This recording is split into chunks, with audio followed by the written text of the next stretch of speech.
Hey everybody, it's about 2 weeks before I head out to California to hike the John Muir Trail, which runs 220 miles from Yosemite National Park down to Mount Whitney, the highest point in the lower 48. So I've been getting a lot of questions about, what kind of gear you take in, where you stay in, how does this whole backpacking thing work.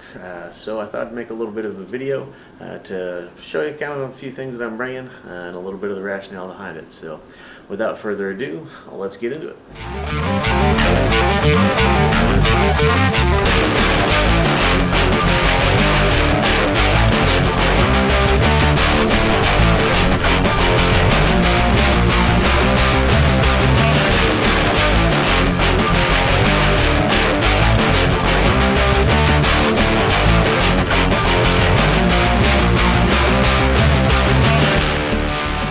Alright, so here we are. I've got a few pieces of gear laid out here. We'll kind of go through piece by piece here and say a little something about each one. This isn't all of the gear I'll be taking with me, but it's kind of the big pieces that most folks have questions about. So I'll start with my tent. I've got a Big Agnes Fly Creek HV ultralight 2-person tent. You got the tent body and the poles to go along with it.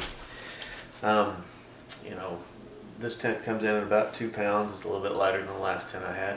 And the one person was only a few ounces lighter, so I figured the extra room would come in handy on a day where it's raining. I've used this on a couple of trips so far. It's been working out pretty well for me. So that's the tent, the Big Agnes Fly Creek HV Ultralight 2-person tent. I've got the REI Flash 30-degree sleeping bag. It's an interesting bag. It's got down fill on the top and synthetic fill on the bottom. It comes in at about 1 pound 10 ounces, so again, a little over 1.5 pounds. And I'm sleeping on top of a Big Agnes Air Core insulated pad. Just blow this thing up, pretty comfortable. It's even got the outside edges on it are a little bit bigger than the ones in the middle to make sure you stay on the pad during the night.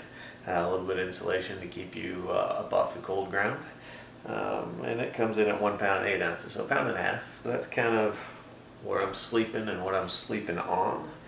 I get a lot of questions about, wait a minute, are you just drinking water out of a stream? And no, that would be kind of silly. So what I've got, the regular size Sawyer squeeze. So you put your dirty water in the bag, screw the filter on top, and squeeze it through.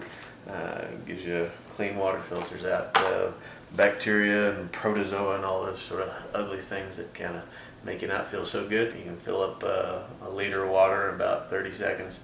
What am I cooking with? Well, I've switched here recently to a MSR Windburner Stove Set, which comes something like this. Everything packs into the cup here. But the basic idea is you've got your fuel canister, and you've got your stove that screws on, and then this fits on top. It's been working pretty great for me. It boils the water in like 4 minutes or less.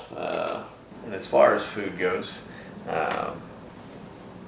Yosemite requires, and to be honest, a lot of national parks are going to this, they're requiring a bear canister, okay, which is big and bulky and heavier than I'd like, but it does keep the bears out of your food. Now, you used to be able to bear bag stuff, hang it up in a tree or whatever, but especially in Yosemite, the bears have gotten pretty smart and they can get your food out of the tree. So I've got the Garcia bear canister, which comes in at 2 pounds 12 ounces. It'll hold 10 liters of stuff. So the idea that is, even if a bear does find this, that they can't get inside of it. So what am I eating while I'm out there? I get that question a lot. And a variety of stuff. I mean, do I do some of the freeze-dried meals like this Alpine Air honey lime chicken? I do. The problem with these is that they cost about $8 to $14 depending on which ones you're getting, so it's kind of pricey per meal. Cheaper and easier than that, let's see here, are things like the Knorr pasta sides, some rustic Mexican rice and beans. You get something like a pouch of chicken and Tyson premium white chunk chicken. Throw that together, and it's cheaper. Has about the same amount of calories. Ramen noodles work pretty good.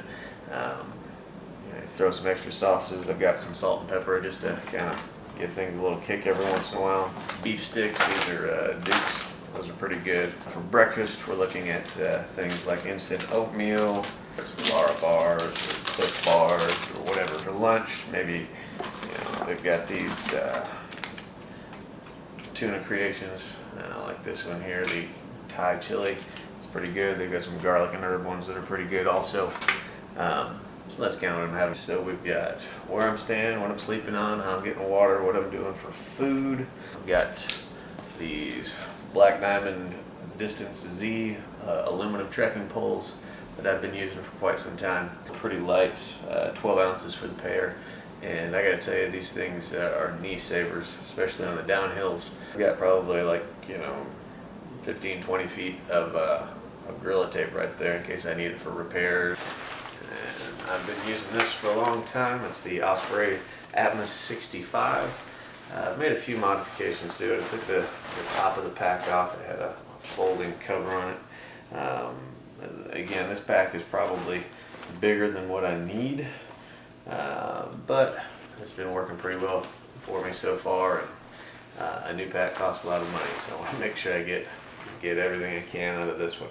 This is going to be a real big trip for me here. This is kind of one of those life list opportunities to go and hike the John Muir Trail. So can't wait. Just less than 2 weeks to go, and I'll be on the road to California. So as always, if you have any questions, just let me know.